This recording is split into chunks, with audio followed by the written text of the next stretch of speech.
پھر فارم 45 اور 47 کی بحث شروع ہو گئی. ابھی بھی بہت سارے حلقوں کی جو پٹیشنز ہیں وہ پینڈنگ ہیں. فافن کی رپورٹ بھی آئی ہے کہ جو گزشتہ برس الیکشنز ہوئے تھے اس کی آدھے سے زیادہ جو الیکشن ٹریبیونلز کی پٹیشنز وغیرہ ہیں وہ پینڈنگ پڑی ہوئی ہیں. جن کے فیصلے ہوئے ہیں وہ کیسے ہوئے ہیں وہ بھی ہمارے سامنے ہے. ججز کو تبدیل کیا گیا, قانون میں تبدیلی کی گئی, ریٹائرڈ جج لگائے گئے, وہ سب کچھ ہمارے سامنے ہے. تو پنجاب کے اندر پاکستان تحریک انصاف کی پاپولیرٹی ان حکمرانوں کے لیے درد سر ہے.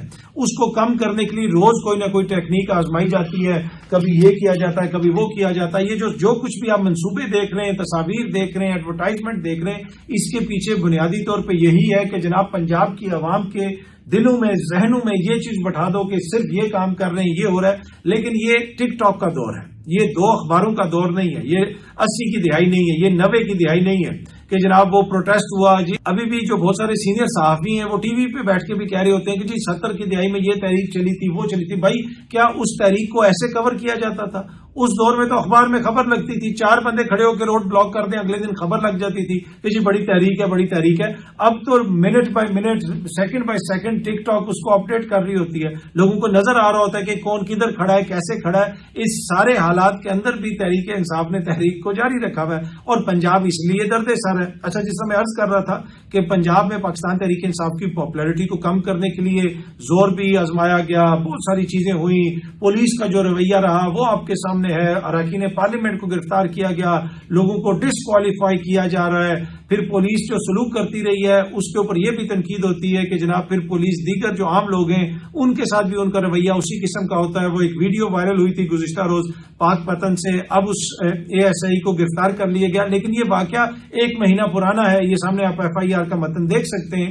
تو اگر وہ سوشل میڈیا پہ نہ آتی وہ چیز تو وہ ادھر ہی دب جاتی. DPO صاحب بھی سوئے رہتے, اب DPO صاحب بھی جاگے ہیں, سارے جاگے ہیں. تو اس نظام میں ان چیزوں سے کوئی فرق نہیں پڑتا. ہاں, جب چیز سامنے آ جاتی ہے اس کے بعد پھر اس کو کور کرنے کے لیے مختلف حربے آزمائے جاتے ہیں. اچھا, جہاں تک حربے آزمانے کا تعلق ہے, اب نیا حربہ پاکستان تحریک انصاف کی پاپولیرٹی کو کم کرنے کے لیے ہے کہ پنجاب میں بلدیاتی انتخابات کروائے جائیں. نیا بلدیاتی نظام متعارف کروایا جا رہا ہے. یہ سامنے آپ خبر دیکھ سکتے ہیں. کافی دنوں سے اس حوالے سے ہم سن رہے تھے کہ پنجاب حکومت دسمبر میں بلدیاتی الیکشن کی خواہاں ہے. نیا نظام متعارف کروایا جائے گا اور جو خبر کی تفصیل آ رہی ہے وہ یہ ہے کہ پنجاب میں لوکل گورنمنٹ بل 2025 قائمہ کمیٹی سے منظور کروا لیا گیا ہے اور اس کے مطابق جو ہے تفصیلات یہ ہیں کہ مختلف جگہوں پہ الیکشنز ہوں گے, کہیں پہ چیئرمین بنے گا, کیسے وہ بنے گا, ساری تفصیلات اس بل کے اندر ہیں. اور الیکشنز کی خواہش ہے کہ دسمبر میں یہ الیکشنز کروائے جائیں. اب جو تفصیلات آ رہی ہیں, جو ایکسپریس نیوز رپورٹ کر رہا ہے, حکومتی ذرائع کا کہنا ہے حکومت پنجاب میں اسی سال دسمبر میں بلدیاتی انتخابات کروانے کی خواہش مند ہے. بل کے تحت پنجاب میں نیا بلدیاتی نظام متعارف کروایا جائے گا.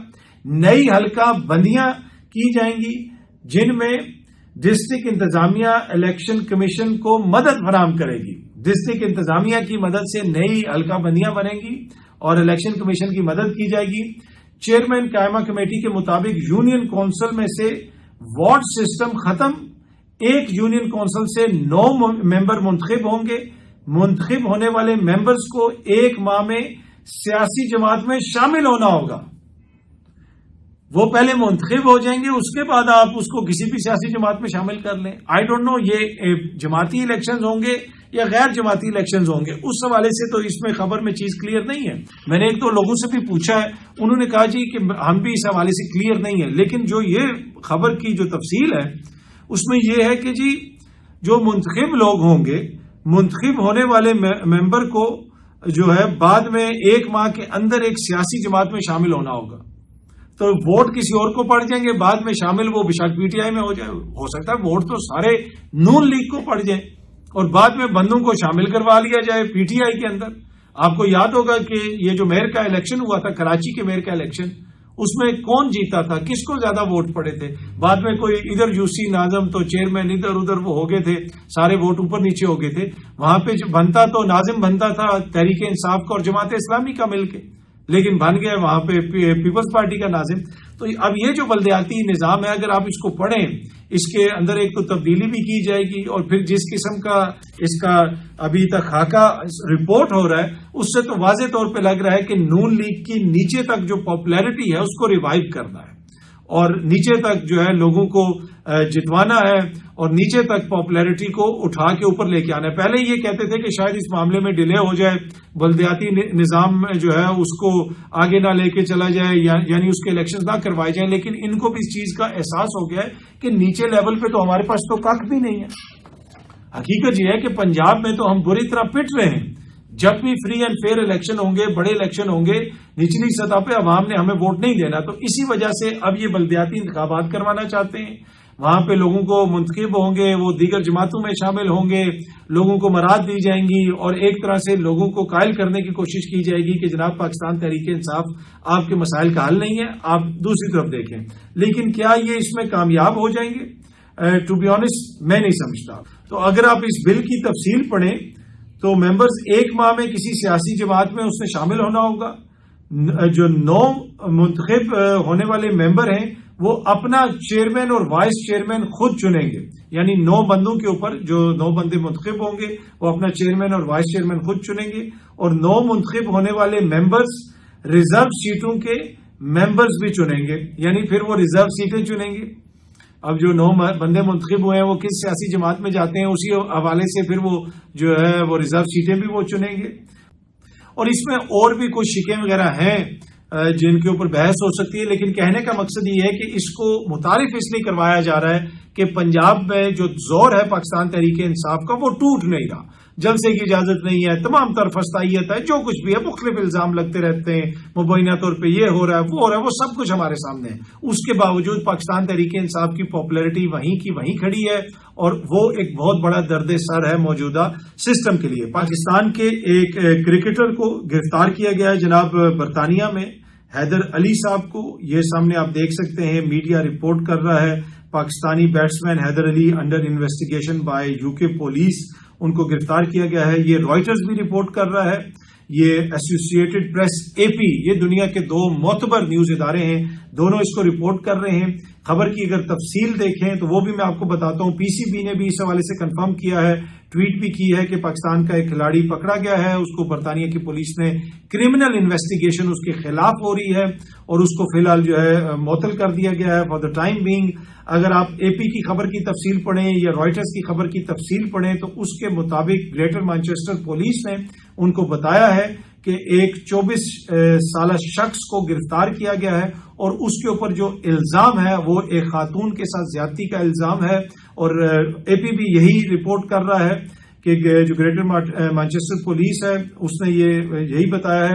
اور AP کی جو خبر ہے اس کے اندر لکھا گیا ہے کہ it's alleged that incident occurred on Wednesday 23rd of July, 23 جولائی 2025 کو یہ واقعہ ہوا مانچسٹر میں. اور مانچسٹر کی جو پولیس ہے اس نے ایسوسیٹڈ پریس کو یہ بتایا ہے کہ اس آدمی کو گرفتار کیا گیا تھا, اب اس کو ضمانت پہ چھوڑا گیا ہے, اور اس حوالے سے فردر جو ہے تحقیقات ابھی ہو رہی ہیں. اور اس میں یہ بھی بتایا گیا کہ پولیس ایٹ دس سٹیج جو ہے برطانیہ میں نارملی زیادہ تفصیلات وہ شیئر نہیں کرتے اس کیس کی. کیس آگے بڑھے گا تو جو بھی تحقیقات ہوں گی, ابھی یہ ان کے اوپر صرف الزام ہے جو اس کو عالمی میڈیا رپورٹ کر رہا ہے. لیکن کون دوسری طرف جو دوسری پارٹی یا خاتون کون ہے ان کا نام کبھی بھی سامنے نہیں آئے گا. آپ نہیں دیکھیں گے کہ کوئی منسٹر وہاں پہ پہنچ جائے گا اور ان کے ساتھ ویڈیو بنائے گا, ان سے اظہار ہمدردی کرے گا. برطانوی قانون کے مطابق جو بھی اس طرح کے کرائمز کے وکٹمز ہوتے ہیں یا مبینہ وکٹمز ہوتے ہیں, آپ ان کی آئیڈینٹی کسی صورت میں ریویل نہیں کر سکتے. آپ جیل جاتے ہیں, آپ اگر صحافی بھی ہوں, اگر آپ کو یہ آئیڈینٹی ریویل کریں کہ وہ شخص کون ہے, چاہے وہ مرد ہے چاہے وہ خاتون ہے, کوئی بھی اس طرح کا وکٹم ہے, آپ اس کی آئیڈینٹی ریویل نہیں کر سکتے. بلکہ آپ ایسا بھی نہیں کر سکتے کہ جناب کے جگسو آئیڈینٹیفیکیشن ہو جائے کہ جناب وہ جو متاثرہ خاتون کے چاچا سے گفتگو یا متاثرہ خاتون کے گھر گئے کہ بھائی جگسو آئیڈینٹیفیکیشن اس کو کہتے ہیں کہ آپ نے گھر کا گیٹ دیکھ لیا, اس کا کوئی رشتہ دار دیکھ لیا, کوئی گاڑی دیکھ لی, کوئی علاقہ دیکھ لیا, اس سے آپ پتہ چلا لیں گے کہ بھائی یہ تو فلانے علاقے کا کیس ہے, فلانے کا گھر ہے, فلانے کا چاچا ہے. تو آپ ایسے بھی کوئی کلوز نہیں دے سکتے اپنی رپورٹ کے اندر جرنلزم میں برطانیہ میں جس سے اس کی آئیڈینٹی ریویل ہونے کا خدشہ ہو. اگر آپ ایسے کریں گے تو پھر آپ سن لائٹ کے انڈر نہیں رہ سکتے, پھر آپ کو جیل جانا پڑے گا. تو دوسری جو بھی خاتون ہیں اس کے جو ہیں جنہوں نے یہ الزام لگایا ان کی آئیڈینٹی تب تک سامنے نہیں آئے گی جب تک وہ خود اس کو اپنے اس رائٹ کو ویو آف نہ کر دیں کہ بھائی مجھے کوئی ایشو نہیں ہے، آپ رپورٹ کر سکتے ہیں. تو یہ ابھی ایک انیشل سٹیجز پہ الزام لگا ہے، برطانوی میڈیا اس کو رپورٹ کر رہا ہے، عالمی میڈیا اس کو رپورٹ کر رہا ہے. ابھی تحقیقات آگے چلیں گی تو پھر پتہ چلے گا کہ یہ کیس کس طرف جاتا ہے. آج سے پہلے کبھی کسی پاکستانی کھلاڑی پہ اس طرح کا کوئی الزام لگا مجھے نہیں پتا. دنیا بھر میں ویسے اسپورٹس مین وغیرہ پہ، دیگر سیلیبریٹیز پہ اس طرح کے الزام لگتے رہتے ہیں. سم ٹائم وہ الزام سچے ہوتے ہیں، سم ٹائم وہ الزام جھوٹے ہوتے ہیں. پی سی بی نے بھی یہی کہا ہے کہ ہمیں برطانوی نظام انصاف میں مکمل اعتماد ہے، اور جو بھی پولیس انویسٹیگیشن کر رہی ہے ہمیں پورا پتہ ہے کہ حقیقت سامنے آئے گی، اور ہوگا بھی ایسا. جو بھی حقیقت ہوگی وہ سامنے آ جائے گی. بہت جلد آپ سب دوستوں سے دوبارہ ملاقات ہوگی. Thank you very much.